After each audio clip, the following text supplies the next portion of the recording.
Before we start off today's video, if you guys would like to join my Discord server, link will be in the description and it will also be in a pinned comment. But anyway, let's get right into the review. What's up guys, welcome back to another video. This is the Mazda 6 MPS and it's basically an even more sportier and an all-wheel drive version of the standard Mazda 6. Now the standard Mazda 6 is just your plain, basic, bog standard Japanese reliable saloon car. That's really all it is, just for families and whatnot. Now, because the basic version of the Mazda 6 would go up against the basic version of the Subaru Impreza, no STIs here, no WRXs, again plain, basic, bog standard, reliable and Japanese. Now because these two go together, obviously the sportier versions of both these cars are going to go together.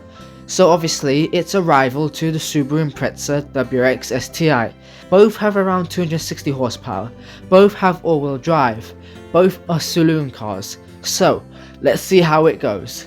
Now I'm not going to compare the 300 horsepower version of the Subaru because that's obviously unfair. That's what, 40 horsepower more than the MPS, and that frankly is just not fair on it, is it? But anyway, let's get right into the review.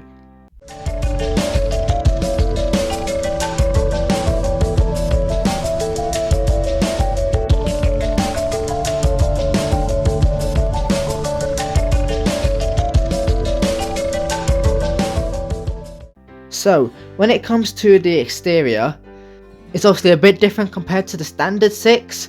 Obviously, the bumper is a bit different, the grills are different, even the grill is a bit bigger to let more air in. I think that grill is just a tad basic.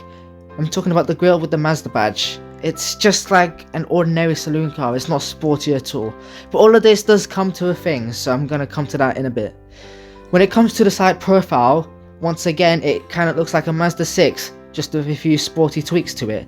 Obviously it's got that little boot spoiler on it and you can see that from the side. Obviously you got bigger and more sporty rims, low profile tyres, bumpers have obviously been changed from the side, you can see. That's really it. When it comes to the rear, you can see that boot spoiler once again, and frankly that's all the car really needs. It doesn't need much else. It does not need a humongous big wing like you find on an Evo or an STI. It does have two big exhausts as well. Now this is super cool, it looks really cool, and that is the end of it. That is the end of the argument, and if you don't agree with me, then oh well, that is your problem, they look cool. End. Now this car doesn't look much, it doesn't look too sporty, besides that little bit of the spoiler and obviously two big exhausts. Because this car is kind of considered a sleeper, which means it's a fast car, but it doesn't actually look it. Now to an ordinary person, you wouldn't think much. I mean, to us car people, you know, we can spot things left and right and centre. But this, it's a sleeper, so I have no problem with that. But I do think that grille does need changing. It's just too basic, even for a sleeper. Frankly, that needs to be changed, Mazda, honestly. I'm saying it as if this car is still in production and they can hear me. This car was built when I was, what, 3 years old? When it comes to the interior, well, frankly it's just your classic Japanese naughty cheap grey interior. Frankly, it's got your simple orange gauges, you know, grey, black plastics everywhere, you know, not that expensive, they're cheap. Design isn't much either, it's just your plain Japanese cheap crap really.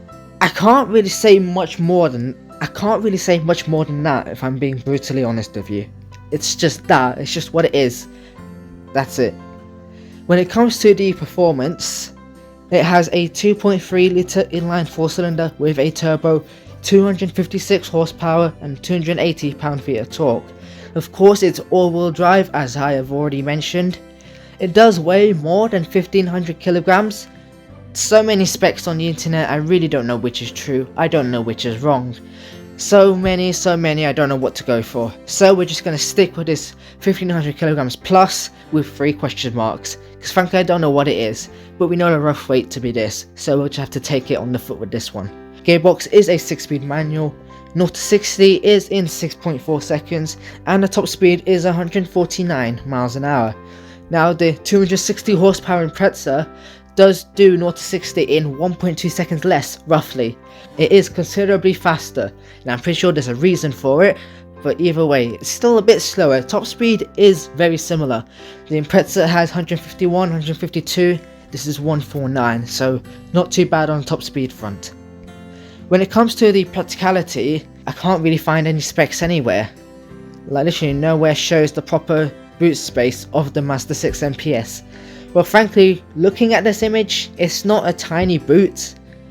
It looks big enough to put, I don't know, a few suitcases in, golf clubs, bags. It's not an unpractical car, it's decent enough. Obviously the saloon body shape isn't as practical as a hatchback, but it's not bad. Same for the rear seats, I can't really find much. I can imagine that legroom isn't too bad at all, and headroom can be a bit of a squeeze, but it can also be quite bearable as well, just about. When it comes to the handling of the MPS, obviously it's got that all-wheel drive system, and obviously all-wheel drive means grip, so that's obviously one good feature. And obviously when it comes to the rain, then obviously you get grip in the rain, which means fun in the rain as well. There's no danger of that at all. Now obviously this car has been changed compared to the standard 6. It's got different suspension that has been stiffened, chassis has been upgraded, it's got that all-wheel drive system that I've mentioned, it's got differentials that can send 50% of its power to the rear wheels. If you do drive this car really well, it can just about get the back to slide, just a bit, not too much. Obviously a bit is better than nothing, so frankly we'll take it. It handles decently well because of everything that's been changed. Now frankly this car is also quite good on potholes as well, that's obviously good for the UK, and any other road that has, well, very crappy roads. Now, is there anything else worth noting? The 2.3 litre inline 4-cylinder, the basic block is basically the same as you'd find in the Mazda 3 MPS. This one and the next generation produce the same amount of horsepower pretty much, they're pretty much the same engine. Might have a few tweaks to them, they do have different engine codes if I'm not mistaken, but they are pretty much very similar and the first half of the codes are pretty much the same. Now when it comes to reliability, when this car was brand new, reliability was fine. As these cars age and have a lot of mileage on them, I've read forums and frankly they're not so reliable. So if you want to go and buy one, you either have to wish that it is reliable or you have to be willing to spend money on it and get it repaired, because it might not be so reliable, despite being a Mazda which is Japanese. But either way. So what is the verdict? The pros are the exterior looks decent, especially looking like a sleeper, which is actually the second point. It has 4-wheel drive grip. 4-wheel drive also means fun in the rain. Legroom is decent enough. Headroom I imagine is bearable, and it has a decent boot space despite me not finding figures anywhere. However, the cons are that grille could be improved. It is just a tad basic even for a sleeper. The interior is just your classic cheap Japanese grey plastic style thing, it's not really much. And reliability, well, it does degrade after X amount of years and mileage, so that is obviously something to look out for. But anyway, that concludes the review of the Mazda 6 MPS. If you guys would like to check out my main reaction channel, 3 different types of Dyson spheres. Type 1 is to build a ring of orbits. those are bloody lampshades, not bloody Dyson spheres. Wirelessly transfer the energy back to the home planet. A Type 2 is to build a bubble of satellites around the That's a star. golf ball. That's a golf ball now. Of the light, but not all of it. And a Type 3 is to completely swallow the star with a solid shell of matter. That's a disco ball. 100% of the energy and light that the star produces. If a sphere like this was built around the sun with a We need a disco ball. 1/8 then I will leave a link to that in the description below. Now, next week's car is this. If you think you know what it is, let me know in the comments below. And speaking of the comments, if you want me to review a car, then you can also leave that in the comments below. And if there's enough information, I will happily oblige and do it within some weeks. But anyway, that is it for today's video, and I'll see you guys next week. Peace.